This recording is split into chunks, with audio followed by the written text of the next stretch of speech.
Okay, so one of the components of sovereignty is empirical sovereignty. What exactly is empirical sovereignty?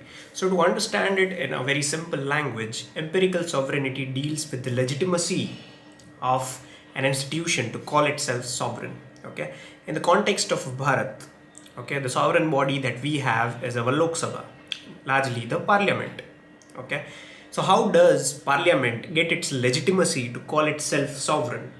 The will of the people. Okay, what is the will of the people? Basically, we vote them to legislate on our behalf.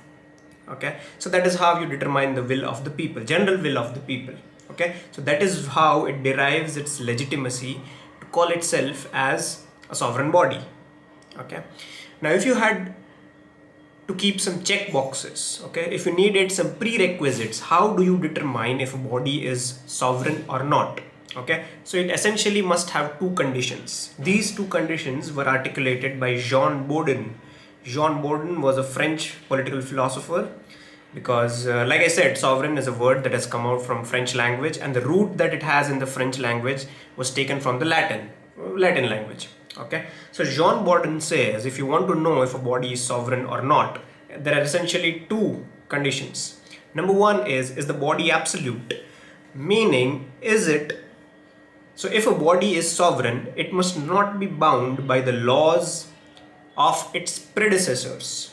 Okay, so who is the predecessor of the Lok Sabha that we have right now? The Imperial Legislative Assembly, the assembly that the British used to make laws to exploit us. Okay, now think and ponder about it. Are we really sovereign in a true sense? Because we still have in practice some of the laws that the Britishers had imposed upon us. Okay, so for a body to be absolutely sovereign, it is not bound by any of the laws of its predecessors, whereas we still stick by the laws that were legislated in the Imperial Legislative Assembly.